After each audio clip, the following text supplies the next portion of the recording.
Coming up, director, writer, author, actor Peter Bogdanovich joins Illeana in just a minute. Welcome to Popcorn Talk, featuring movie discussion, news, and interviews.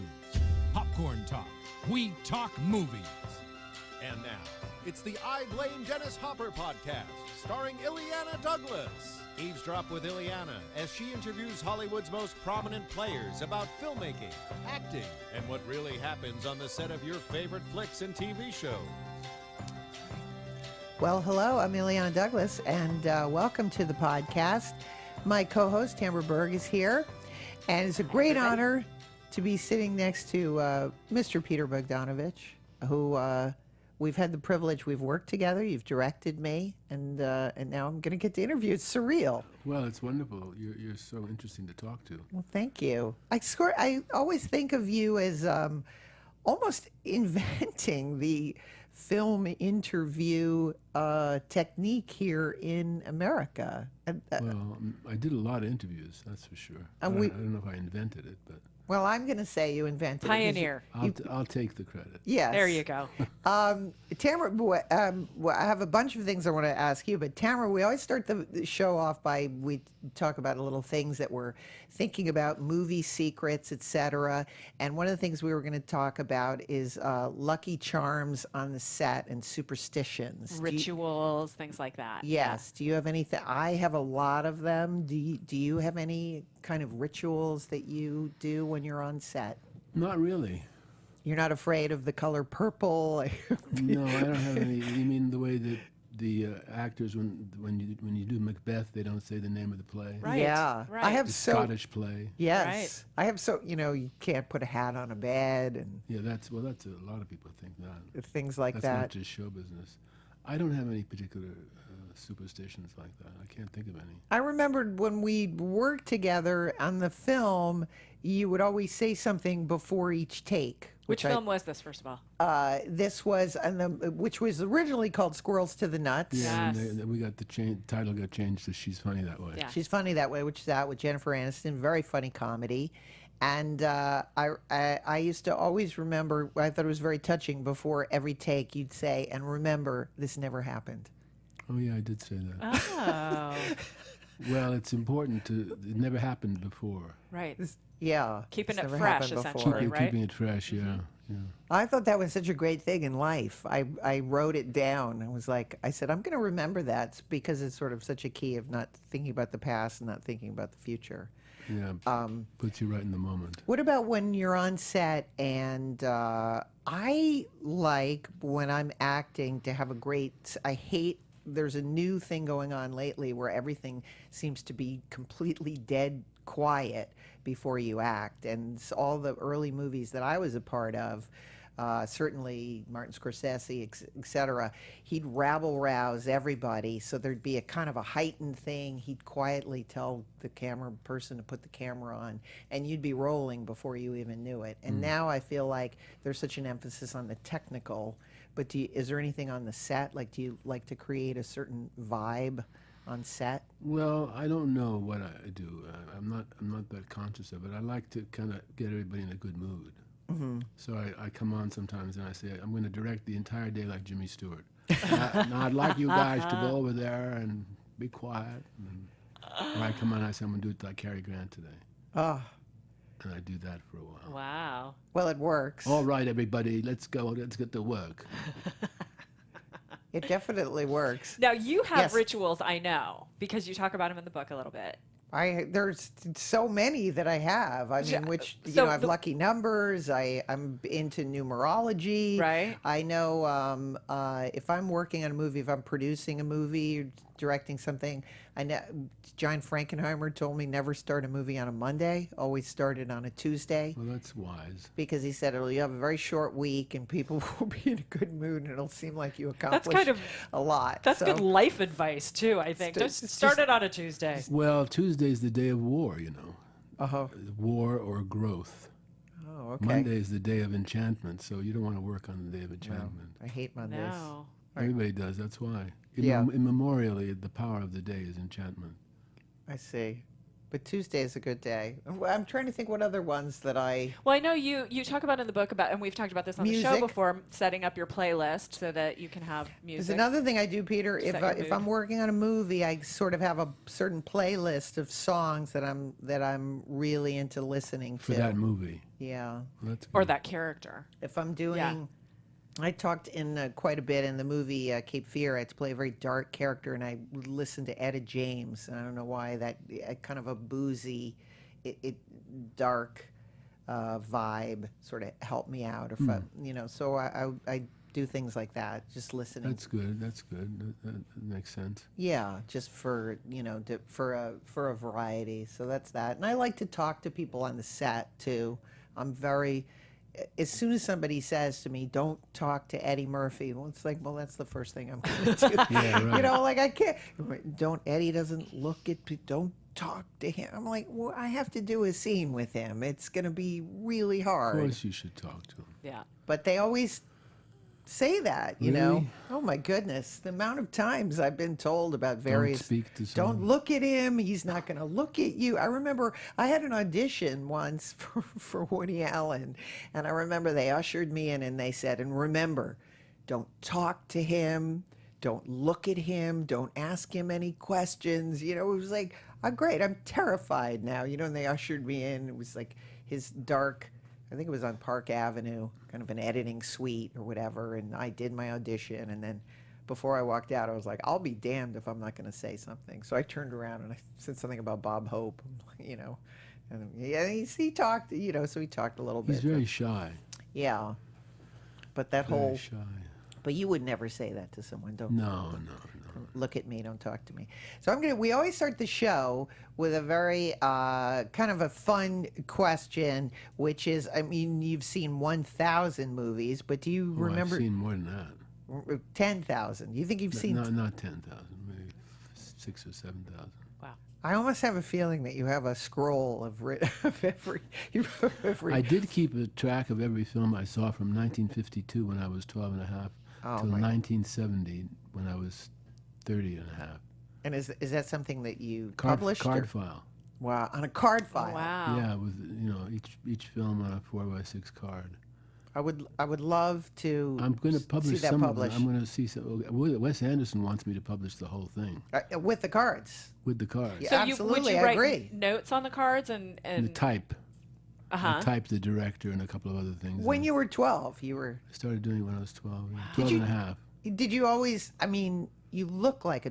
When you say like you look like a director, you look like a director. You were born to be a director. Was that something when you were 12? No, I thought I'd be an actor. I see. I started out as an actor when I was quite young. I even was working professionally by the time I was 15. I thought I would direct, and then I thought I would act, and then it sort of switched. I didn't like auditioning.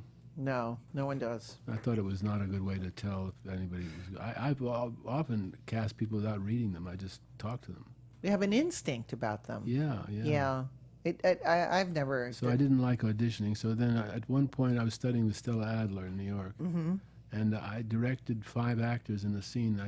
We were sitting around in a diner, and I said, why don't I direct you guys in the scene? I don't know why I said it. Uh-huh.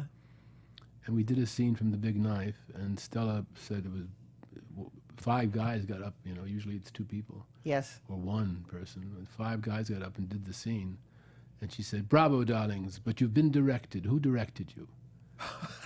And they all pointed at me. I was standing in the back of the studio.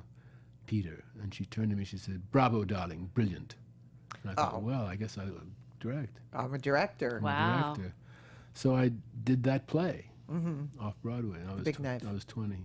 Clifford Odets. Clifford Odets. The wonderful Clifford Oh, Odets. he was great. My I got goodness. to know him a little bit. You did. Yeah. In what capacity? As a Well, writer? Friends? after I directed the play. Oh my God! See, this is what's incredible to me is that you had an actual you're not like me who's writing about people I admire. You've met these people. You've had relationships with them. I was so lucky that so many of the great masters of film were alive still and willing to talk to me, and some of them were still working. Yes. Like Howard Hawks, and Ford a little bit. He was working. I was on the set with him for a couple of pictures. Is it true that in the early 60s that you actually started you did the first retrospective of Wells? Yeah, at the Museum of Modern Art in New York. There had never been a retrospective of Wells, nor Hawks, nor Hitchcock. And I did all three of them, one after the other, in 61, 62, 63. And what was it that you thought that they need? What you took that mantle up. I get that's where I go back to the beginning when I say you sort of invented this form. Well, what happened was, it was odd. I wrote a program note about Orson's Othello for a movie theater called the New Yorker. It was a kind of a hip theater. I remember it. Remember that? Yeah. And the policy was to show classic American films, which wasn't done much in those days. And I wrote program notes occasionally to make a few bucks. And I wrote a program note for Othello in which I said it was the best Shakespeare film ever made, which was not the common wisdom at that point at all. In fact, the picture was not highly thought of at all. And I get a call from Richard Griffith, who was the curator at the Museum of Modern Art. He says, we're going to do the first retrospective of Orson Welles in this country. We'd like you to curate it and write the accompanying monograph. I said, why me? How come you're not doing it, Dick? You usually do that. He said, well, I don't really like Orson Welles, he said. but we have many of our members do, and our colleagues in Europe do, and we think it's time for the museum to do a retrospective. We think we want somebody who's partial, and we read your program note on Othello, and you're obviously partial to him. So I did. $50. That's how the whole job. And then I shortly after that realized that Howard Hawks was one of my favorite directors, and I didn't realize it because I loved, when I was 10, two of my favorite films were Red River and I Was a Male War Bride, both directed by Howard Hawks. And I didn't know that. So I finally figured out who Howard Hawks was, and then I wanted to see everything he'd made. So he had a film coming out. Paramount was releasing Hatari with John Wayne. And I called the guy at the publicity department there that I knew, and I said, if I can get the Museum of Modern Art to do a retrospective on Hawks when you open Hatari, will you guys at Paramount pay for it? And he said, we'll get back to you. And he said, yes. So I got paid about, I think, $200 a week. Wow. My first money from a movie studio. And so they're having prints at this time. Oh, sure. So it's not as difficult as it is today. Because today, of course, the issue is always you 35 millimeter print, yeah. can't get a print of anything. Well, the DVDs are pretty good, you know. Yeah, they are. There is something about the real change, though, that is very sexy, that I like. Well, anyway, so that was that. And then I did the same thing the following year with Universal and Hitchcock. And the main reason was not just to make some bread on it, but really to see the films. Right. I wanted to see all their films. Well, and this follows a little bit, just for people that don't know, the Cahiers du Cinema and the people like Francois Truffaut that are writing in Europe. And are you taking kind of a lead from them, like some of these other filmmakers that I've heard about? Very much so, yeah. Cassavetes, and their influence. This is what I always find fascinating, is you have kind of, the French school, but then now you have the American interpretation of this. Well, the French where it begins. The French, were very good at telling Americans what they're good at. They said jazz is great, and they always said, really, it is? And Howard Hawks and Alfred Hitchcock were considered two very successful commercial directors. They weren't considered artists until the French said they're the best directors in Hollywood. And then everybody said, yeah, I guess they are. Yeah. It's kind of amazing. I mean, what do you think would have happened if the French had not said that? Because to me, the whole American cinema starts with the French saying, they like Hitchcock and Hawks, and then you get all the people like you that become there were a few all the Easy Riders and Raging Bulls. And but a lot of those guys didn't go for Hitchcock and Hawks. A lot of those guys were more influenced by foreign directors like Fellini or Rossellini or Truffaut eventually, and so on. It's interesting. I think the French had a tremendous impact. And Andy Saris, who was a friend of mine, was very instrumental in bringing that idea over here. Yes. No, and tell me the name of the book, because, again, when I was in acting school, which was 84, 85, 86, his book was considered Andy's book, The American Cinema. that was the book one had to read in order because again. he broke down he gave you a list of all the directors that were. But he it left- was a very good book. But didn't he leave out people and then he revised it? A little bit. He didn't like Billy Wilder, and then he sort of But you know, like, backtracked a little bit on that one. so you're organizing the retrospective for Hitchcock and Wells, and this is what is so fascinating. Then you become also friends with them. I did, yeah. I mean, I didn't meet Orson. I didn't meet him at the time. On the Hawks and Hitchcock, I actually interviewed them for the monograph. and were you intimidated at all, like meeting them, or?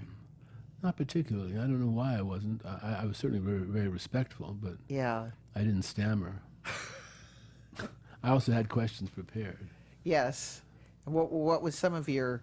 Did you have revelations that with some of the Hawks, or they always seem very gruff? With sometimes when you interview, Ford was gruff, and you can't get much out of them. Well, he was crusty, but Hawks was very willing to talk and a good talker. Hitchcock was the best because he's somewhat like a professor. He actually liked to tell you how he did it and why he did it a certain way. You could learn a lot from Hitchcock. Did you? And of course, Hawks said one thing to me that I think of every time I make a picture. Always cut on movement, then nobody will see the cut. It's brilliant. Brilliant. But of course, today everybody wants to see the cuts because cut. You can hardly hold the scene for more than a minute. I don't like that at all. This is, we always, on the show, we recommend books that we're reading. And this, again, your book on Orson Welles literally is a Bible to me.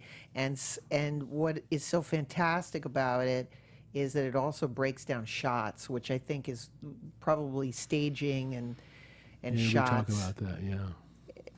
That's There's a better the hardest edition. thing. There's a better edition of that that's in print called. It's the same book, but it's a slightly better edition. It's Okay. It's a Da Capo Press. All right, I'll look for that. There's also Who the Devil. Who the Devil Made It and Who the Hell's in It? My two. They're fantastic. I would have brought all of them in. I'll put them all on our website so that people can find out where to get them. They're literally, because people ask me about it. What do I do, or how do I get? And I always say you read books. If you want to read. Well, the Who the Devil Made It has 16 interviews in it. Yeah. Hawks, Hitchcock, Fritz Lang, Otto Preminger, a lot of them. What I like is that some of the problems that they were facing are the same problems we're always facing. Well, we're all making movies. Yeah, and you're in a room, and how do you make it interesting? How do you make it and, interesting? Yeah. Or how do you shoot a dinner table scene? Or Oh, Hitch was very influential in terms of things he told me. Like another great line was, "Never use an establishing shot to establish." So, and I've kept that in mind, because the establishing shot is just wasted if it's just to establish. But if you use it as a climax, sometimes right. it really has an impact. What about traditionally when you're making a film and people always start with basically a 10-minute master that they only use? I mean, this is part of my complaint lately with making movies. We do a 10-minute master and then they send the actors away and they all study the DP and the director and everything. They study it like it's a math thing. And okay, we're going to do over and this and that. And they redo it. Yeah, they basically don't use any of the master. Oh, I hate that. I know they use. I was doing a picture in Texas, the last picture show, and I had a very complicated scene between Jeff Bridges and Tim Bottoms where they go around a car and they have a fight and so on. It was like 43 setups for the whole thing. And I rehearsed it with the actors on a couple of weekends, and I rehearsed it with the cuts. I'd say, okay, I'm going to cut here, so you'll know I'm going to cut here, and then we pick it up here. Right. So that they knew exactly how I was going to do it. Then I let them play it straight through without cutting, so that they get the feeling of it. So we got to the set and we're shooting it, and the continuity, the script girl was a guy, and the cameraman, who was a very good old-time cameraman, Bob Surtees, they came over to me and they said, "Well, aren't you going to shoot a master?" And this is my second film. I said, "What's a master?" And they said, where you see the whole action, the whole car and them walking around the car. And so I said, "I don't need that." Well, you may need it when you're cutting, to know where they are. I know where they are. They were trying to tell me to shoot a master. I'm not going to shoot a master, but I'm never going to use it. Right. But you might need it in cutting. I won't need it. So they wrote "Shot Under Protest" without a master. It came to the producer, Bert Schneider, and he looked at it and said, and went to Bob Rafelson, who was his partner and a director. Bob had done 5 Easy Pieces. And he said, I'm worried about this stuff. I don't know if it'll cut. And Bob looked at it and he said, oh, he's cutting in the camera. It'll cut like butter. Wow. Because I learned to do that from the old timers. They all cut in the camera. Right. Ford did that. It never showed. There's a great story about Ford, which sums up this issue. They were shooting How Green Was My Valley, which is a great movie. And there's Maureen O'Hara. And she marries a man she's not in love with, and the man she is in love with, played by Walter Pidgeon, is nearby. And there's a shot where they get into the horse and buggy, married, and they ride off, and it reveals that way in the distance, Walter Pidgeon standing under a tree, and you just see him in the distance. So it was a beautiful shot. So the cameraman, Artie Miller, comes over to Ford and he says, Jack, do you think we should get a shot of Walter under the tree? And Ford says, oh, Jesus, no, they'll just use it. Well, but that takes a lot of confidence. Yeah, well, that's what the job is. You know, something, did you ever feel, I feel one of the hardest things about women being directors, and, you know, have done shorts and gone into directing, is that feeling of intimidation, not of the camera people, but of the camera crew, of everybody standing around shaking their head and going, oh, she doesn't know what she's doing. But every director has to face that. Yeah.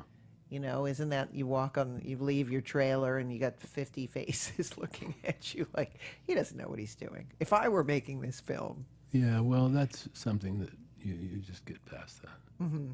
I remember when I was a kid looking at pictures of What's Up, Doc, because I was a big Groucho Marx fan. He was my first movie obsession. Yeah. And so there were pictures on the set of What's Up, Doc, and everybody was dressed like Groucho Marx.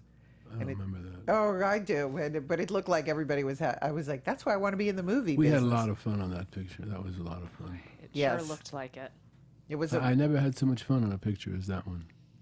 Where things, everything. Everything was, it was like Bruce Springsteen's song, Glory Days. It was like, I had Last Picture Show in the can. Everybody said it was a masterpiece already. It hadn't opened. Yes. And I was directing 2 hot stars in a comedy that I'd made on a dare. In what way a dare? Because it was John Calley, the head of Warner Brothers at the time, calls me in his office. He says, Barbara really wants to make a picture with you. I said, well, I don't like the script you guys sent us. She had seen an early cut. She'd seen the Last Picture Show in a private screening of the work print, and she wanted to work with me. She said, I want to do a drama with you. I said, well, I just did a drama. I want to do a comedy. She said, well, I just did a comedy. I want to do a drama. I said, well. So Callie calls me in his office. He says, Barbara really wants to do a picture with you. I said, well, John, I just don't like that script. He says, well, let me ask you a question. If you had to do a picture with Barbara Streisand, what would you do? I said, well, I guess like a screwball comedy, Daffy Dame, square professor, she screws everything up, everything turns out all right at the end, like Bringing Up Baby. He said, do it. I said, really? He said, yeah. Can I produce it? He said, yeah. So I left the office producing and directing Streisand's next picture, and nobody knew what it was. And at what point did you bring on Buck Henry to do the script? After 2 drafts, one by Benton and Newman, who had done Bonnie and Clyde. They did it in 3 weeks. We all did it together. And then I did a polish. And then Buck, we brought Buck in, and he did the final script. I saw him interviewed once. He said he brought in the device of the suitcase. I think he added a suitcase. Oh, that was what happened. We had 3 suitcases. And Sounds like a little thing. And I met him at the Musso and Frank's restaurant, and he says, I said, what do you think? He said, well, you're going to hate me. He said, but I think it's not complicated enough. And I said, you think we need another suitcase? He said, yes. So we had 4 suitcases. It's what makes the film. To me, one of the beautiful things about the movie is that it is complex. Oh, yeah. There's a lot of things going on. It's sort of a farce. It is a farce, basically. It's a cartoon. Yeah, it's got those, but it also has a love story. Oh, sure. And another thing I love about What's Up, Doc, unlike some of the current films today, is that you give everybody their little moment. You know, by the time it gets Yes. even to the, I don't know what his name is, but the actor who played the judge. Oh, Liam Dunn. He was a casting man. He wasn't even an actor. He It was Buck's idea. He was brilliant. Every person is really, it really gets a chance to be funny. It's not just Ryan O'Neal and Barbara Streisand, Yeah, as a Madeline matter of fact, Kahn. Madeline Kahn was Madeline's first picture. Ugh. And we did a table read, and Barbara went into every time Madeline said anything, the cast laughed. You know, table read. Howard, and they all broke up. So we go in after the reading. I go into Barbara's dressing room. She's crying. She says, "I'm an extra in this picture, an extra." Oh. I said, "Barbara, it's gonna be a smash with you. You're gonna be great." And you know, it was the most successful picture of her career, except for *Stars Born*. Wow. Well, she looks beautiful in it. Yes. Gorgeous. It's another thing is that just because it's a comedy doesn't mean it doesn't have to look beautiful. And she looks. Laszlo Kovacs lit her beautifully. Do you know that I turned down The Godfather because I wasn't interested in the mafia story, and so everybody thought he turned down The Godfather. He's crazy. Yeah. But the year of The Godfather was also the year of What's Up, Doc, and the biggest grossing film of the year was The Godfather. The second biggest grossing picture of the year was The Poseidon Adventure. The third was What's Up, Doc. Wow. I can't. We made it for very little money, 4-6. How did you get on the streets of San Francisco? I mean, again, I cannot imagine. It's the Yeah. ending. There's a big chase, and she's riding the hot dog cart. The grocery cart, yeah. Yeah, I mean, and she really looks like she's doing her own stunts. Well, she did a couple of them. Yeah, she did. She Well, did. see, you she fooled did me. 2 or 3. There was one very dangerous one where she didn't do it. She did a long shot coming down the hill. And moving so there's these complicated sequences, of course, old sort of Max Sennett, people moving glass in, moving out. Oh yeah, it was a lot of shtick. But you had the streets all to yourself? Well, we had cops, and they were very nice to us. And what was the decision to shoot in San Francisco? Anything in I particular? thought it was it's a fun. beautiful city. Well, it's also those hills. Oh, right. Okay. Those hills, for the chase, it's great. Yes. And And we didn't undercrank.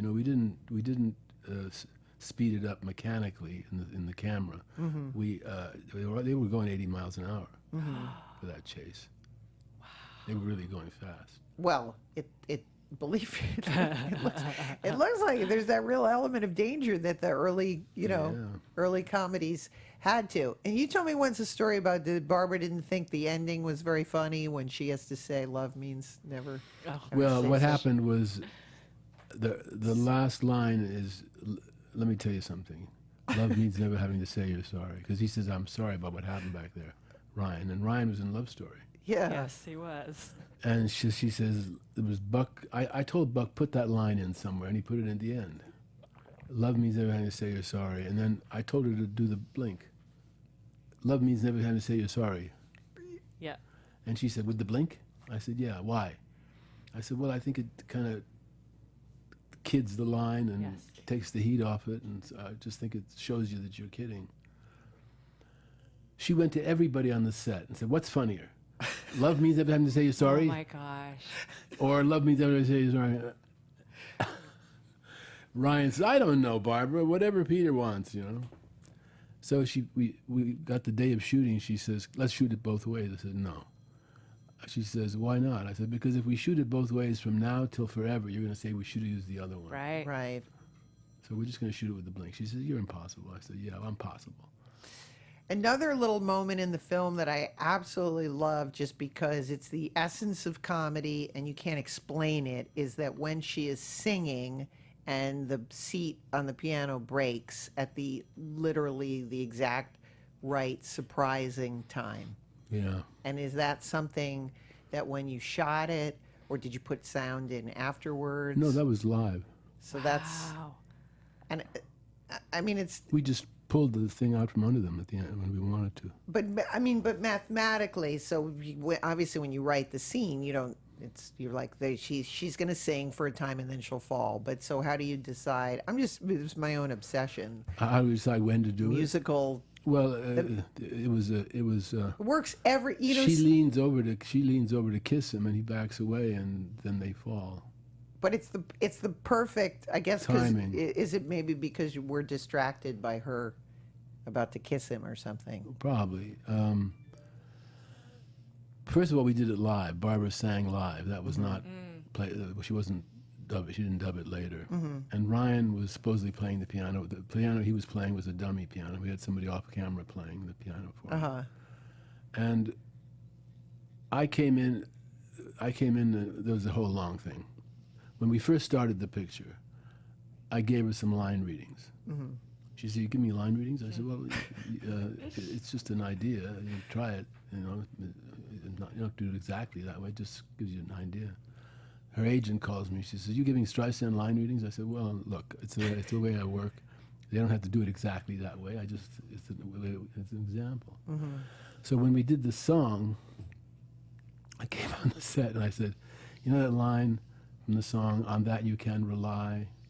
She said, "Yeah." I said, "Hit can." She said, "Now you tell me how to sing the goddamn song?" And she does it though, and it's good. But there's a very funny commentary track on the DVD where they ask Barbara how she liked working on the picture, and she says, "Well, I'd come in the morning, he'd tell me what to do, and I'd do it. That was about it." Oh, well, that's a really nice compliment. Well, I liked her a lot. She was fun.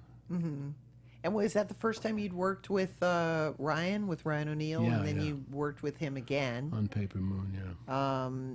So here's an interesting question, and I want to talk about Last Picture Show, but did you ever think you did the Last Picture Show in black and white, and then moving to Paper Moon, and then that's going to be like, oh, I'm going to be the black and white guy now that's always shooting? Well, we did Doc in color, and then Paper Moon came up, and you had Ryan and Tatum, blonde, blue-eyed, and I thought they're too pretty to be in color. Interesting.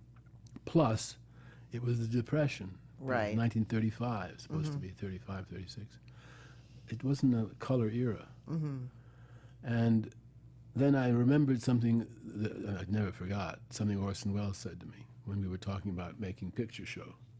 And he said, you know, he'd read the script, which he didn't like, by the way, but when he saw the movie, he said, "You transformed it. That's not the script that I read." I said, "Yes, it is." "No, it isn't." But anyway. He said, "You know," I said to him, "I'd like to get that depth of field that you had in Kane and in Touch of Evil and so on.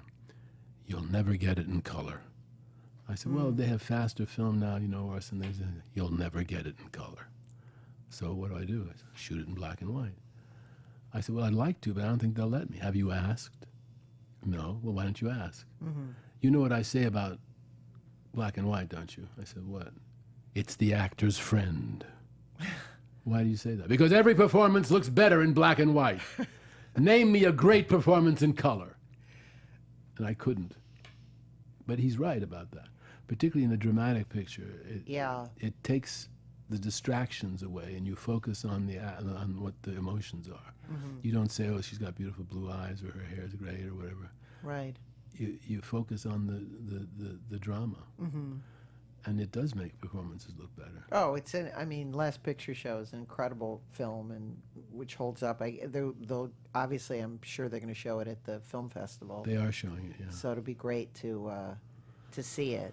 Were you surprised at all by? I was just, you know, I knew her. I came to the movie later after watching Mary Tyler Moore, but by the performance of Cloris Leachman, I don't think anybody knew she was that good. That good. She was brilliant. I mean, she came in and read for me, and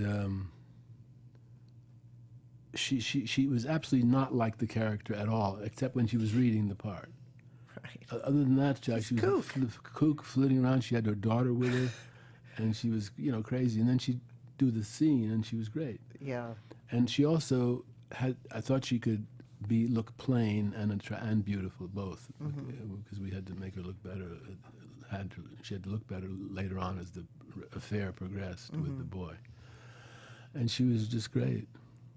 And somebody, you know, they always Marilyn Monroe. I don't know if it's a myth, but she'd always say that the reason she looked iridescent on camera was she had this little peach fuzz on her face. I don't know if that's true or not, but I never heard that. yeah, yeah. That's interesting. But Could be. but something about Sybil Shepherd in the film has that same, you can't take your eyes off of her. And in terms of lighting her, and again, like how do you approach doing that in a casual way? Does that make sense? Like you're not nowadays. Again, everything is like close.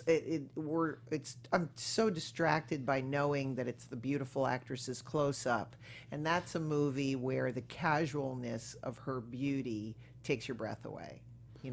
Well, the strange thing about Sybil was she was actually looked better on film than in life. This happens sometimes. Yeah. Some people look better on film, and some people look not as good on film. She looked better on film than in life. She looked great in life too. I'm not putting it down, but I mean, there was something. Something happened with the camera with her. Right. And at what point are you, as the director, and I was involved, I always gravitate towards the director. Some DPs gravitate. It's so interesting, just because I'm a student of, like, some actresses always, I'm like, oh, the actress and the DP, something's going, but it's as a director, maintaining, you're looking at someone through a frame before you get, and that's how you're getting to know them, through a frame of a camera. Yeah, and also directing them. Truffaut wrote a very interesting piece about the dynamic of a director molding a performance with a young woman. It's impossible not to fall for them. It was Truffaut's point. And it is an occupational hazard, no question about it. Yeah. There's I met Joe Mankiewicz, and I said, after talking, I said, yeah, I could see why all the actresses fell in love with him, because he kept explaining who I was and what I was about, and I was like, Very nice man. incredible. But a director sort of has to get into your head, and you have to be my theory is you have to be vulnerable for that person.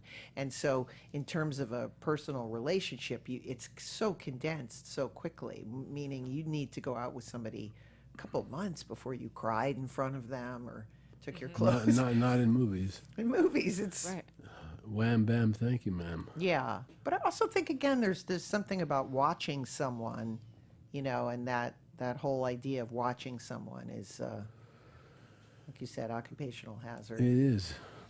And I kept a diary in that period, and I was reading it recently because I'm turning it into a book. And it's amazing how I just didn't know what was happening to me. Really? I mean, it happened, but I didn't sort of understand what to do. And there was no way to stop it.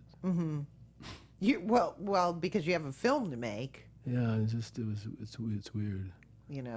and then once you've captured it on film, I suppose that's a different. Do you find it hard to go back and look at your movies, or do you love looking at them? No, I don't. I won't look at them alone. But if I have an audience, I'll look at them. Just to explain. No, just I can't bear to see them by myself. It bores me. But when I'm with an audience, then I'm seeing it through their eyes, and that's fun. Another interesting thing about that film is the sound. Of course, there's kind of a haunting.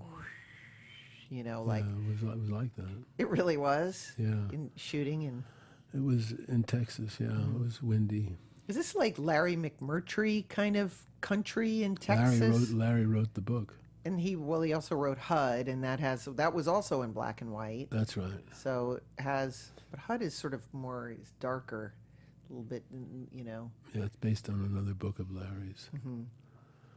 And we shot it in a totally different area because I didn't want to be compared to HUD. Right. You also have the character of the movie theater. How important was that in the movie? That was pretty important. So sad when the movie closes. Closes, yeah. Yeah. And the casting of was this? I'm trying to think, like with Jeff Bridges, was this one of his? It was the first part. His first big part, yeah. And Timothy Bottoms. And Timothy, yeah. Jeff got nominated for the first time on that. He's had a bunch of nominations, and He's nominated this year. Yeah, it was his first nomination. He's had like a natural ability. Well, interesting thing about Jeff was the character of Dwayne in the script is a real shit. And Dwayne and Jeff is one of the nicest guys you ever could meet. So I thought if I cast a really nice guy, it'll take some of the heat off of the character, Right. make him a little bit less stereotypical. And Jeff's genuine likability Yes. came through. You know. I also like the casting of Timothy Bottoms because he's such a troubled guy. When watching him in movies, and he has a career that didn't really ever, grab hold. But No. he's so good in The Last Picture Show. Well, he was a little difficult. Well, he's known to be difficult, but was that his acting process, or was it he himself? He was a little difficult. He's so good with the young, with the boy, the young boy. That was his brother, Oh, it was his brother. Sam. Yeah. Oh, I didn't know that. Yeah. So that's why. And Sam got cast by accident. We cast an actor from Dallas in the part. And the first day of shooting, I was driving through Archer City, going to where this location was. Archer City is just a small town. And there was a kid sitting on the steps of one of the buildings, and I said, "Who's that?" And he looks like Billy, the character. And I pulled up to him. I said, "Who are you?" He said, "I'm Sam Bottoms." I said, "Are you related to Tim?" He says, "Yeah." "What are you doing here?" "I just came to visit Tim." I said, "Really? Would you like to be in the picture?" And he said, "Yeah, what do I have to do?" I said, "Can you take your braces off?" He said, "I'll have to call my mom." He was 15. Wow. Wow. And I said, "Call your mother, tell her I want you in the picture." That's how I got the part. He just looked it to me. Yeah. It sounds like that period of movie making was so organic, where artists were really just making movies and nobody was interfering, or was there, kind of business concerns? It just seems like such an organic process. Well, I got very lucky because my first film was made for Roger Corman, a picture called Targets. We have to, again, very au courant. in our- Unfortunately, in our it's very au courant, yeah. our current climate. But that was Roger being not just a producer but also a director. He knew what you have to do, and he liked the script and was very encouraging. And then that led to Picture Show because the producers of BBS, Bert Schneider and Bob Rafelson and Steve Blauner, had produced Easy Rider and 5 Easy Pieces, and they saw Targets and they said, "We'd like to work with you." And so I had this book that I'd read, and I said, "How about this?" And The Last Picture Show, and that's how that happened.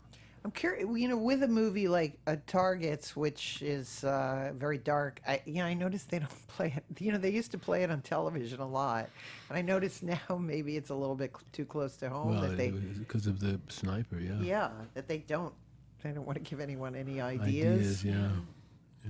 But it's when you're doing a film like that, how does it feel? That it feels somewhat prescient to have a. Well, it's horrible. Disturbing. It's disturbing that it was so prescient. Yeah. And how did you like working with Boris Karloff? Oh, he was dear. He was a lovely man. He was 80. Yeah, it was. He was just, it must have been nice for him to be. He loved the script, and he said, "You have written the truest line I've ever read in a script." I said, "Really? What was that?" "God, what an ugly town this has become." That was the line. Anyway, we only had him 5 days. Oh, really? Yeah, we shot about almost 50% of the script in 5 days. Wow. That's all we had him for. Well, that's something. I'm sure you had to have all your shots and everything Oh yeah, planned out, sure. completely planned out before. So now that you've done the last Picture Show, and then What's Up, Doc, and then Paper Moon. I mean, 3 hits in a row. Were you at all nervous at that point, or were you just like, "This is my"? I mean, I thought, well, that's fine. I guess that's the way it goes. I just was. I was overwhelmed. so this is where me as a kid home in Connecticut watching television is like. I think you depict it again for me, of like all the reasons I wanted to be in show business. Of like you're on the Tonight Show, you're at I hosted the Tonight Show. yeah, that's I can't even believe I did that. That was the most terrifying thing I've ever been through. Really? Did The you? monologues, Jesus. It was terrifying. Any thoughts of of wanting to continue doing it? Who No. were some of your guests? Well, everybody I knew, that was the problem. Sybil and Burt Reynolds and Ryan O'Neal, and I hosted it twice. Well, my mother says, "Do you have to do that?" But it was, I It mean, was a way of plugging the movie or whatever it was. oh, I see. But and at this point you're living in Los Angeles, and you're friends. This is what I always find fascinating. So you're friends with Orson Welles, who already had was pronounced a genius, and now you're being pronounced a genius. Didn't you fear any kind of parallels of that? Don't you? Later, it happened. People said, do you feel that your career is like Orson Welles's, and you had this big success and then you had some failures? And I said, no, not at all, because I had 3 very successful pictures, and a couple that were not as successful but didn't die. Orson never had a hit. Right. And that's the big tragedy in his life, that he never had a commercial smash hit. I had several. So there's no comparison, really. That's good to know. Well, I mean, you knew Orson all the way towards the, to the end of I knew him from 1968 until he died in 85. So it was quite a few years. And that was, I mean, was it tough, though, to watch him? I mean, they've never found, when they talk about movies of his that were mangled and Well, the last film he made was a film called The Other Side of the Wind. And, pardon me, one day at lunch, he turned to me and he said, "If anything ever happens to me, I want you to promise me you'll finish the picture." I said, "Orson, why do you say that? Nothing's going to happen." He said, "I know nothing's going to happen, but if it does, I would like you to promise me you'll finish the picture." I said, "Well, of course. But I don't know why you ain't." That's all. We can change the subject now. So years went by, and he died in 85. I've been trying to finish it ever since. And what's the issue? That you just funding, or that? No, funding is not the issue. It's been a lot of issues, but mainly people would jump up and say they own a piece of it or something. Oh, I see. And then somebody else would say they owed money on it. And, You would think that everybody would just band together would. just to bring it think out. So you think so? Well, anyway, we're nearing the. You need another retrospective of his. Yeah. I mean, I think that's always the tough thing as a filmmaker, is that the reason the TCM is so important to me is that, films sort of come in and out of fashion. And so the minute you stop talking about them, for years, I remember like Greta Garbo had sort of gone out of fashion, and then people, sometimes movies Come back. Yeah, movie people come back. I always have this thing I talk about where people don't know who Spencer Tracy is. I know. And you Or Lubitsch, for example. right. Lubitsch was the most famous director in the world between 1925 and 1955. He died in 48, I think. So the Lubitsch touch was Right. as famous as Hitchcock's Master of Suspense. What? They called Hitchcock the Master of Suspense. When I grew up, people were touting Frank Capra a lot, and some of his movies don't hold up as much as But that was Well, Capra was a major director, and I think he was one of the first to have his name above the title. yes, as he Called his book. he called his book. And I saw a Dick Cavett, which was surreal. I mean, this is the Dick Cavett, the panel. You, Robert Altman, Mel Brooks. and Frank Capra. That's right. That's all. Wow. And I remembered incredible. it. I remembered it as being that I hadn't said a thing, and Dick Cavett, I ran into him somewhere, and he said, "I'm going to send you this show you did." I said, "I didn't say much." "Yes, you did." And I looked at it, and I was jabbering all the way through it. But that's good. That's what was. I even took over Cabott's. I started interviewing Capra. That's what I loved about it. It was needed.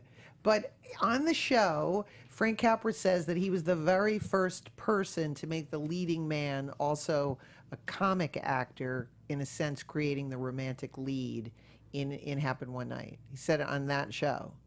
Well, he's And you- not. He's you not kind of agreed with completely him. wrong. Yeah, It Happened One Night was the first kind of screwball comedy. right. But the same year, 1934, Hawks made a picture with John Barrymore and Carol Lombard called 20th Century, The greatest. which is divine, and was not as big a hit as It Happened One Night, but it sort of started that whole thing. But that kind of making the leading characters also the comic characters, Right. that really started with Noel Coward's Private Lives in 1929 on the stage, because that was the first time that I think in show business history that the leads were did the slapstick. Well, that was a good. It's a really interesting show. It's on YouTube if you can get a chance to see it. So then some of your other films after that start to fall into problems with distribution. Yeah, that was a problem on a number of pictures. Yeah. And how does something like that even happen? Well, it happened to me a couple of times because the executive in charge didn't like me. It's as simple as. And he really sabotaged the opening of the film. Really? Oh yeah, that happened to me on at least 3 pictures. Well, Nickelodeon is a great example of a film that you got a second chance to change the color on. Well, that was because it should have been in black and white from the beginning. It's black and white era, it's silent era. It's not a color era. And you see the picture, and it looks like it was made in 1975. It was 76 when it was made. It's supposed to be 1915. And I argued with the head of the studio, and he used to be my agent, and he was a jerk. And he said, no, it's too expensive a picture to do in black and white. It was a stupid remark. But we did it in color, and I said to Laszlo Kovacs, the cameraman, I said, one day we're going to print this in black and white, so light it for black and white, which he did. So when it was finally printed in black and white, everybody said, wow, it looks so good in black and white. I said, yeah, because we lit for it. Right. It did. It looked beautiful. And the commentary. Yeah. So I love your commentaries on all films. If you ever want to learn, I love the one on, I've actually recommended it, Clash by Night, which is one of my favorite. Did I do that? Yes, you did. We talk about, you talk a lot about Fritz Lang, his use of coming from everything we learned about films. I could just listen to your commentary because you talked about you say, and you're just doing a stream of consciousness. You just come in. What happens is I never prepare for those things. I come in and they show me the film and I start talking and I just keep talking. As my mother-in-law used to say, he can just keep talking. Are you a fun, and when you're home, watching a movie with friends and relatives, I mean, I feel like I'd like to have you on speed dial, just being like, Peter, I saw 5 minutes of something. And then you could, tell me about it, or the director, or, some of the, I'm getting, I find I discover directors. So now I'm into like Richard Quine. I'm looking at Richard Quine. I'm always fascinated by people that have a dark personal history. So his movie. Yeah, it was this movie that he did called Strangers When We Meet with Kim Novak. So he's dating Kim Novak, and then he's making a movie with her, and in the movie they're building a house, and his plan was that at the end of the film they were going to move into the house together, and she left him by the end of the movie. Oh, but sad. The movie is, I know, but to me... Is that the picture that has the song Strangers in the Night? I'm not sure. I'm not sure about that. I know Doobie-doo. it might. It's a Kirk Douglas movie. Yeah. But anyway, it's an interesting film. So if you're recommending films to people, where do you begin? Where do you start? Well, usually with Hawks and Hitchcock and Ford. And you say, are you a purist? Do you say start at the beginning and Not necessarily, no. something that's accessible? Accessible is the main thing. It still works. There are some pictures that work better than others.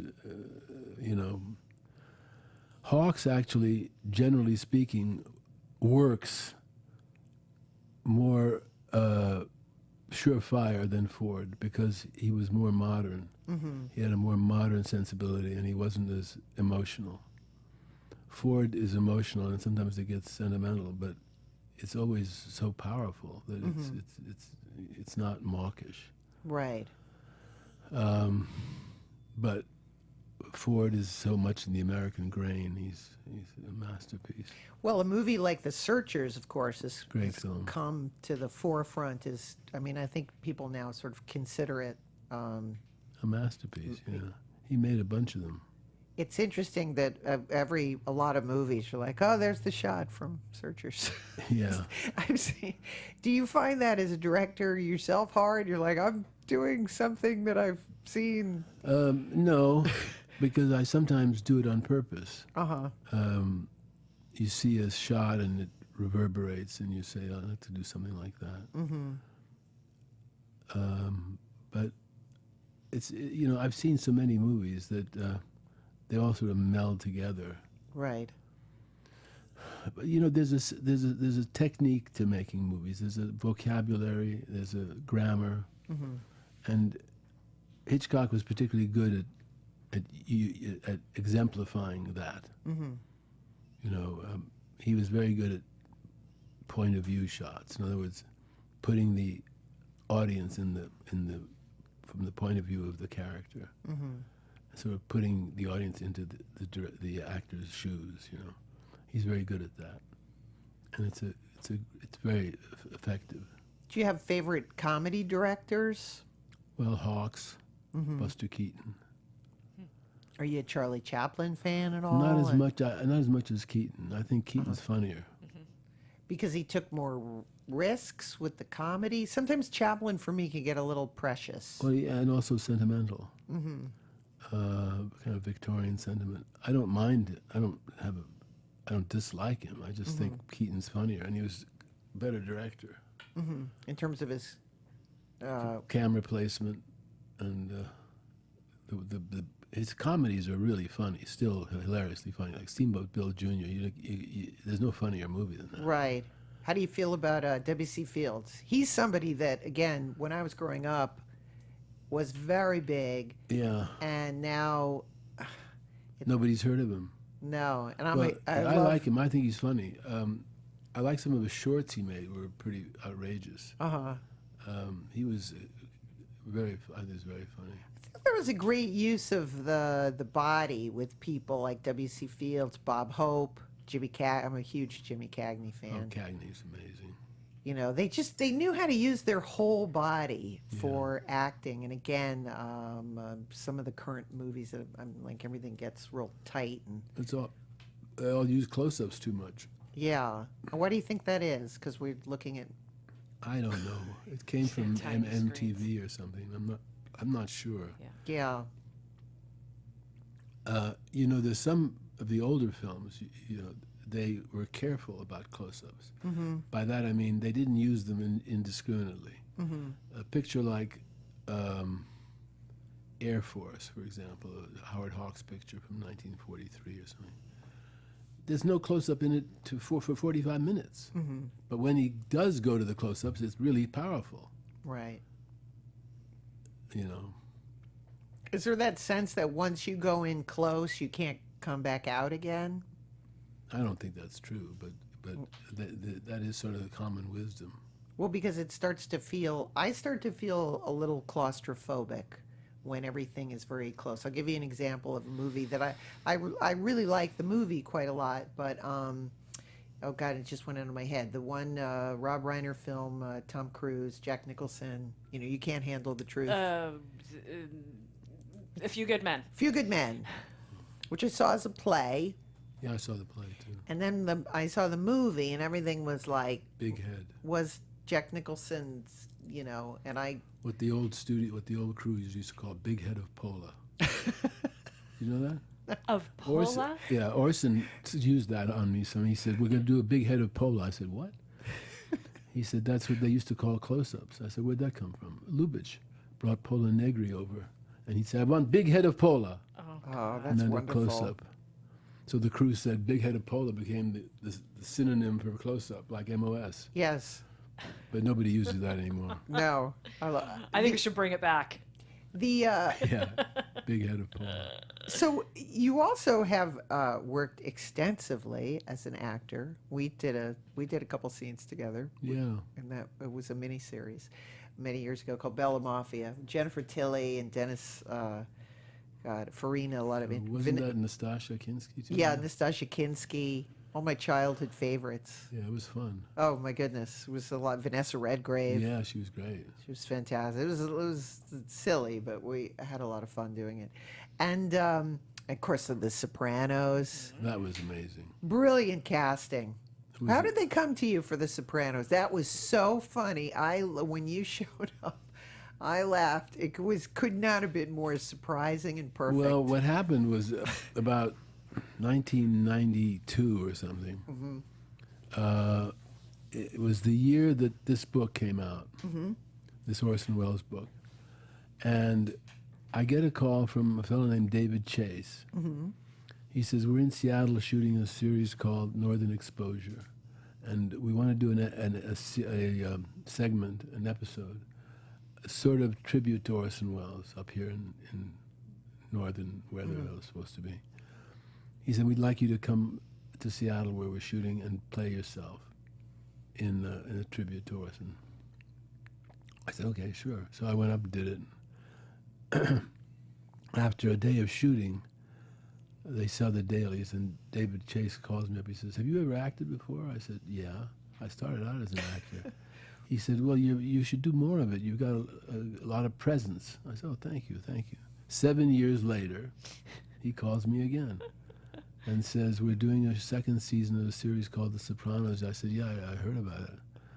He says, and the psychiatrist, the therapist, is having so much trouble with Tony Soprano that she needs a therapist. Would you be interested in playing it? I said, yeah. He said, well, come down and meet the writers. So I met the writers, and we talked about 45 minutes, and they said, fine, let's do it.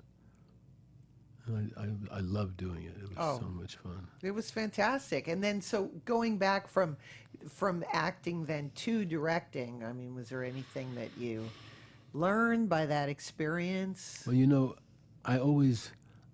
for me, directing was pretty much an extension of acting.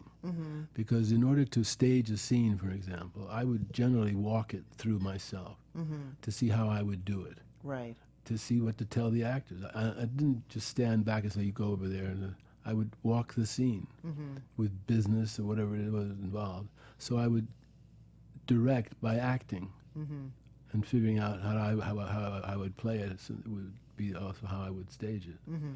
So acting has always been in the back of my mind, and I work very closely with the actors on the pictures. Very calm. Pretty calm, yeah. Oh my God! I mean, as I said, I had a very brief experience working with you, but I just thought, again, you're so knowledgeable that, where one gets the feeling we're in good hands. Well, that's important. I'm assuming I once saw you having a very nice conversation with David O. Russell. I have a feeling that there's a lot of directors. I bet Noah Baumbach. You mentioned Noah and I are Wes. friends, yeah. You must be their their consigliere from God. Well, both Wes and Noah call me Pop, Oh, that's and great. I call them my sons. Aw. They're very sweet. Well, you're so. I mean, you're so knowledgeable, and yet you're so humble. Like, can we clone you so that you can just be? Well, I've seen some great directors, and I've seen some great movies, and I'm just privileged to be able to make movies. Orson used to say that. He said he always thought it was a privilege to make a movie. I think that's true. Well, are there any movies that you're sort of working on now? Or you said you're going around the country, and I did some gigs, yeah. No, I'm working on a movie. I've been working on this particular one for the script for about 30 years. I'm not even exaggerating. It's just, Wow. it kind of grew and grew like Topsy, and kept changing, and I think I've got it nailed now. It's called Wait for Me, and it's a comedy, drama, fantasy, because there's ghosts in it. And I've never done that kind of thing before. I love ghost movies. Yeah. The Ghost of Mrs. Muir. And The Ghost Goes West. Did you ever see that? The Ghost Goes West. No, who's in The Ghost Goes West? Robert Donut. Remember Robert Donut? Yes. He was a wonderful English actor. 39 Steps, right? Exactly, yeah. Yeah. The Ghost Goes West. It's a very good movie. I saw it recently again. It was an international production. It was produced by Alexander Korda, who was Hungarian. It was written by an American, Robert E. Sherwood. It was directed by a Frenchman, René Clair, and starred an Englishman. When I was 10, I loved that film, and I still saw it recently. It's still good. Oh, well, I will check that one out. Yeah, The Ghost Goes West. It's very charming. Peter, it's so tough to say so long to you. Hopefully we'll, I have one final question for you, just because it's so, again, you've done so many profiles of the great directors and when we do the show, the Trailblazing Women on TCM, we always struggle to find great female directors, Elaine May or Dorothy Ars. Elaine was good. Ida Lupino. I mean, is Ida Lupino was she potentially could have been our great American director? Maybe, She was a good director. She was a better actress. And what do you think it is about the female directors? They just couldn't get a foothold in the studio system. Yeah, they couldn't. Is that all it was, or Pretty much, yeah. And you were friends with the Hawks and, Wells. Did they have any kind of? I guess you just didn't even think of women as being directors in those days. Well, there was some pretty powerful directors in the silent era that were women directors. Yes. I can't remember her name now. There's Marion. We profiled a bunch of them, but yes, there were some. A lot of the silent film directors and writers. A lot of female writers. Yeah, a lot of them. Where do you fall on Joan Harrison, who helped Hitchcock quite a bit? She was a very good producer and very good with stories, I think. Hitchcock counted on her a lot. Yeah. So in terms of writing and construction, I feel like there's a lot, but in terms of the physicalness of the directing, I don't know. My own theory is it always has to do somewhat with the crew, but that's just my own personal feeling. It's, you have to, in order to be a director, you have to kind of lead an army, and I still don't know if women feel 100% confident in doing that. They probably don't. That's just my, They should, but they probably don't. It's difficult. It's like going into a deli and suddenly order, you know what I mean? I get into, when you're in a Zabar's, I get very intimidated. I said, hopefully they'll call on the nice, quiet girl in the back, and you're never going to get anything that way. Yeah. But, crews you got to handle They're them. mostly guys. That's the problem. Yes. Illeana, I don't think we've asked the one question. Oh, which is, we usually start with asking you, do you remember, which may be good, the Ghost Goes West, but do you remember the first movie that you saw, the very first? I do. And who took you to it? My parents, I was 3. Wow. Dumbo. Oh. And I was taken out of the theater screaming. Oh. Didn't like it at all. 3 might have been a little young for Dumbo. And I had to be taken out. And I've often thought that maybe it was some infantile or infantine precognition of how difficult movie making turned out to be. I feel that there is, I always ask people about it, because there's something about, usually it's traumatic. I mean, usually people's first movie-going experience as a child is something terrifying or something that they saw that they weren't supposed to see. In my case, Dramatic in some way. I saw the movie Romeo and Juliet with my grandfather. Which one? At a drive-in, the Franco Zeffirelli. Oh, yeah. So I was very young, and again, I saw That nudity. was very touching. I was devastated. I was like, I saw nudity and romance, and then she died, and I was traumatized by the That's a terrible story. Yeah. by the experience. I just was, Well, I evidently was traumatized by Dumbo, but I got over it. Have you seen it since? No. See? Oh, yeah, I must have seen it. I must have seen it. Be afraid Yeah, be very afraid, yeah. to see Dumbo. Well, Peter, it's such an honor. And how are you on Twitter and all of that sort of thing? Can people get a hold of you? No, some fans put up a couple of pages on Twitter Yes. and on Facebook, but I don't do it. Well, I highly Just have recommend. to hope to run into you on the street, yay? Yeah. Yes, Okay. come I and see had it. a blog for a while, which was called Bogdanovich. Oh, I like that. Writing about films. Yeah, that was on IndieWire, but I'm not doing that. Do you know what I went to see a couple years ago? The very famous screening you did at Fox of At Long Last Love. Oh, yeah, that was interesting. Gosh, that was fun. That was what a privilege to get to see it on the big screen. Well, what a privilege to get it cut right. You know that story.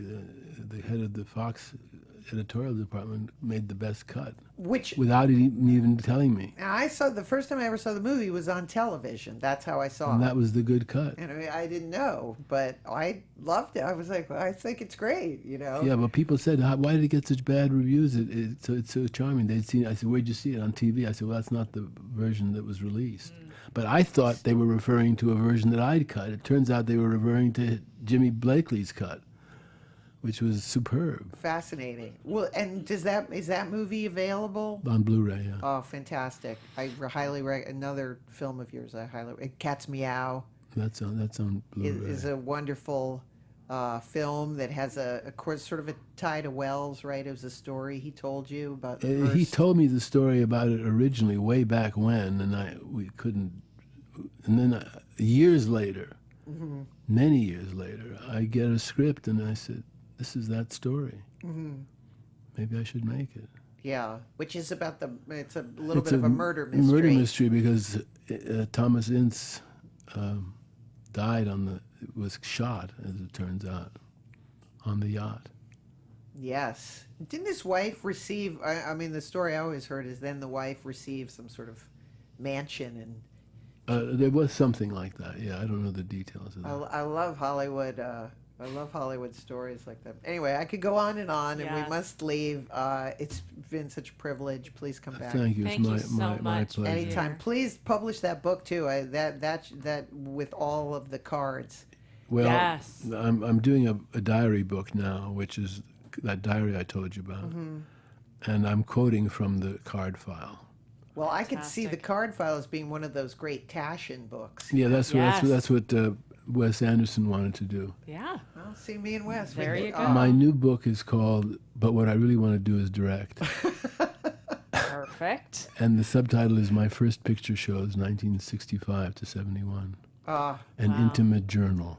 Wonderful. 65 is a good year. Well, I was born in 65, but 60, It's a good year. 65 is a good year for films, Yeah. I think. Yeah, This has an it interesting. was a good year for me. I got to work with Roger Corman on The Wild Angels. Wow. It's so many great stories. Well, I look forward to that. Peter, thank you very much. As Thank we you. always say, our movie every movie has a beginning, a middle, and an end. And this is sadly the end of this show. It Well, I'll is. be happy to come back anytime. Please. Wonderful. We'll have Thank you you, back. Peter, so much. Thank you. Check out our website, illeanaspodcast.com. I have links for many of the things that were talked about today. You can also find Illeana's book, I Blame Dennis Hopper, on Amazon. It's out in paperback and in bookstores. Find our Facebook page. Look for us on Twitter. Thank you very much. See you next time, Thank everybody. you. Thank you, So Peter. long. From producers Maria Menounos, Kevin Undergaro, Phil Svitek, and the entire Popcorn Talk Network, we would like to thank you for tuning in. For questions or comments, be sure to visit popcorntalk.com. I'm Sir Richard Wentworth, and this has been a presentation of the Popcorn Talk Network. The views expressed herein are those of the hosts only and do not necessarily reflect the views of the Popcorn Talk Network or its owners or principals.